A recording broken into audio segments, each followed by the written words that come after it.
Hello students, in today's session I gonna discuss about one previous year question of MACOUT. It is a theoretical question. In that particular year, it's asked what are the factors coefficient of permeability depend upon. मतलब coefficient of permeability कौन कौन से factor के ऊपर dependent है, ये हम लोग कोचली कैरमैन इक्वेशन है।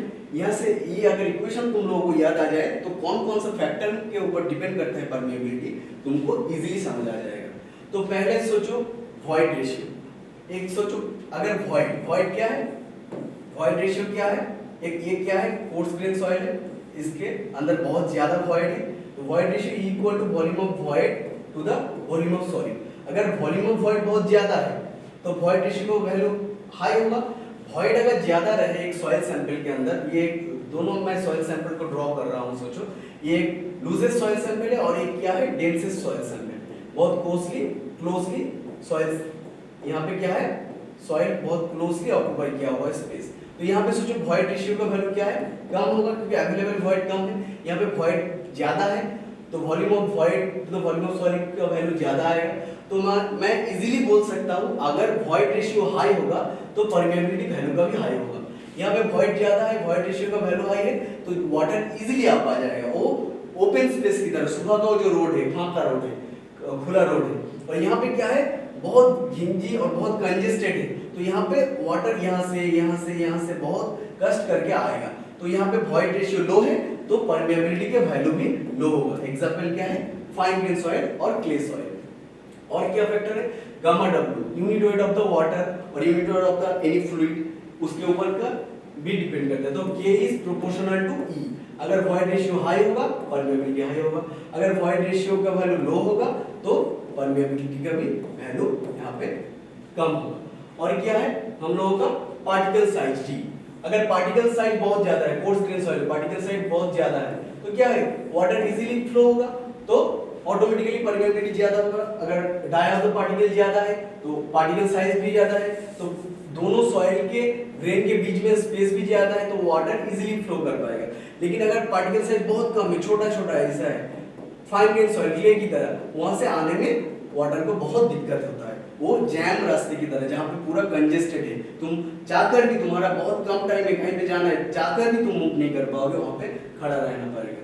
वो फाइन ग्रेन सॉइल के लिए। तो अगर पार्टिकल साइज बड़ा होगा तो वाटर इजीली सरपास कर पाएगा। मैं अगेन बोल रहा हूँ, what is permeability, it is the ability of the soil which allows the passage of water. यहाँ पे बड़ा साइज का पार्टिकल है, इजीली अलाउ करेगा पैसेज ऑफ वाटर। यहाँ पे पार्टिकल साइज बहुत छोटा है, बहुत देर तक घूम के वाटर को बाहर निकालना पड़ेगा। ऑटोमेटिकली क्या होगा, यहाँ पे परमेबिलिटी कम होगा, यहाँ पे परमेबिलिटी बहुत ज्यादा होगा। और क्या है, विस्कोसिटी। ये तुमने फ्लूइड मैकेनिक्स में पढ़ा होगा, viscosity. Viscosity is what, it is the resistance against flow of fluid और दैट पर्टिकुलर लिक्विड। तुमने पानी डाला, पानी इजीली मूव कर ले, तुमने हनी डाला, हनी बहुत धीरे मूव कर रहा है, तो हनी का विस्कोसिटी बहुत हाई है, और resistance against flow, resistance against the flow of fluid is very high in case of honey. So अगर मैं टेंपरेचर इंक्रीज होगा, अगर मैं टेंपरेचर इंक्रीज करता हूं, टेंपरेचर बढ़ा दिया, तो क्या होगा, तुम लोग चीनी को तुम पानी में डाल के उबाल रहे हो, उसका वो क्या होगा, पतला सा लग रहा है, उसका विस्कोसिटी क्या होता है, बहुत लो हो जाता है। टेंपरेचर मैं इंक्रीज करूंगा तो विस्कोसिटी क्या होगा, घट जाएगा। और टेंपरेचर मैं अगर कम कर दूं तो विस्कोसिटी, रेजिस्टेंस, अगर उसी चाशनी और जो लिक्विड जो तुम उबाल रहे हो, चीनी का चाशनी, और वो बहुत से कम डेंस लग रहा है, लेकिन उसको तुम ठंड कर दो तो क्या होगा, तुम डालोगे तो बहुत धीरे मूव करेगा। That means resistance against flow of fluid is increased. तो टेंपरेचर घट गया, टेंपरेचर अगर घट जाता है तो क्या होगा, रेजिस्टेंस भी बढ़ जाता है, और टेंपरेचर अगर इंक्रीज होता है तो रेजिस्टेंस भी कम हो जाता है।